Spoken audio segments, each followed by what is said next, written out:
Hello viewers, வணக்கம் and welcome back to my channel. Shanmugabarani சீரியலோட இன்றைக்கி எபிசோடுக்கான ரிவ்யூ என்ன அப்படின்றத பார்க்கலாம். கரண் ஷாக் அடித்து பேச்சு மூச்சு இல்லாமல் அறிவு ஹாஸ்பிட்டலில் அட்மிட் ஆகிருக்காரு. ஸோ இந்த நிலைமையில் ரத்னா கதறி அலறாங்க. அதுக்கப்புறம் அறிவுக்கிட்ட தன்னுடைய காதலை சொல்லிட்டாங்க. நான் உன்னை விரும்புகிறேன் அப்படின்னு அறிவுக்கிட்ட சொல்லிவிட்டு அங்கேருந்து போகும்போது ரத்னாவுடைய கையை பிடிச்ச அறிவு, இதை சொல்ல உனக்கு இத்தனை நாளாச்சா அப்படின்னு சொல்லி கேட்கும்போது ரத்னா சொன்னதை நாங்களும் கேட்டோம் அப்படின்னு சொல்லி பரணி, ரத்னா எல்லாரும் ரொம்ப சந்தோஷப்படுறாங்க. அப்படியே சீனை கட் பண்ணால் ரத்னா, அறிவு, பரணி, வைகுண்டம் இவங்க எல்லாரும் வீட்டுக்கு போகிறாங்க. போய் பார்த்தா சண்முகம் வந்திருக்காரு. அப்போது சண்முகத்துக்கிட்ட நடந்த எல்லா விஷயத்தையும் பரணி சொல்கிறாங்க.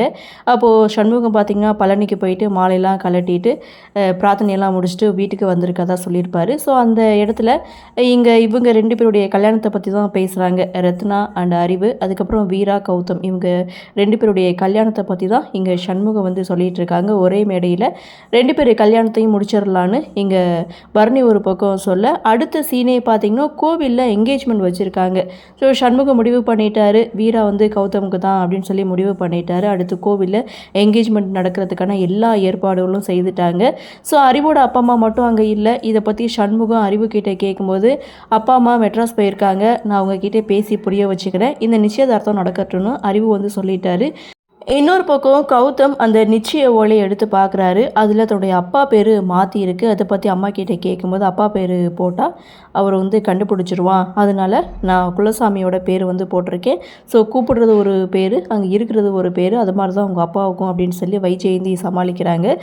அந்த இடத்துல சண்முகம் வரதட்சணையை பற்றி வைஜெயந்தி கிட்ட பேசுகிறாங்க. அப்போது வைஜெயந்தி குரு கிட்ட சொல்கிறது, அந்த திருச்சியிலேருந்து ஒருத்தர் நம்ம கௌதமுக்கு பொண்ணு கொடுக்குறேன்னு வந்தார்ல, அவர் என்ன சொன்னார் அப்படின்னு சொல்லி கேட்கும்போது 500 பவுன் நகை போடுறேன்னு சொன்னார், 5 லட்சம் ரூபா பணத்தை கையில் கொடுக்குறேன்னு சொன்னாருன்னு சொன்னதும் எல்லோரும் செம்ம ஷாக் ஆகிறாங்க. ஸோ அந்த பொண்ணையே நான் வேணான்னு ஏன் சொன்னேன்னா, கௌதமுக்கு பிடிக்கலன்றதுக்காக தான் அந்த பொண்ணை நான் வேணான்னு சொன்னேன், எனக்கு இதெல்லாம் ஒன்றும் வேணாம் அப்படின்ற மாதிரி வைஜெயந்தி சொல்ல, ஸோ அதுக்கப்புறம் தட்டு தாம்பலம் இதெல்லாம் ரெடி பண்ணுறாங்க. நிச்சய ஓலையும் படித்து அடுத்த செகண்ட் தட்டு தாம்பலத்தையும் மாற்றிக்க போகிற தருணம், தட்டு தாம்பலத்தை தட்டி விட்றாங்க. யாருடா அது அப்படின்னு பார்த்தா செம்ம ஷாக்கிங், வேறு யாரும் கிடையாது, பாக்கியா, எசக்கி, முத்துப்பாண்டி இவங்களோட என்ட்ரி. ஸோ எல்லோரும் செம்ம ஷாக்கிங்கில் இருக்காங்க. இதோட எபிசோட முடிக்கிறாங்க. அடுத்து என்ன நடக்கும் அப்படின்ற ஒரு எதிர்பார்ப்போட இன்றைக்கி எபிசோட முடிச்சிருக்காங்க. சரி, என்ன நடக்குது, என்ன மாதிரியான சுவாரஸ்யத்தோடு கதைக்கள நகர்வை கொண்டு வராங்க அப்படின்றத நாமளும் பொறுத்திருந்து பார்க்கலாம்.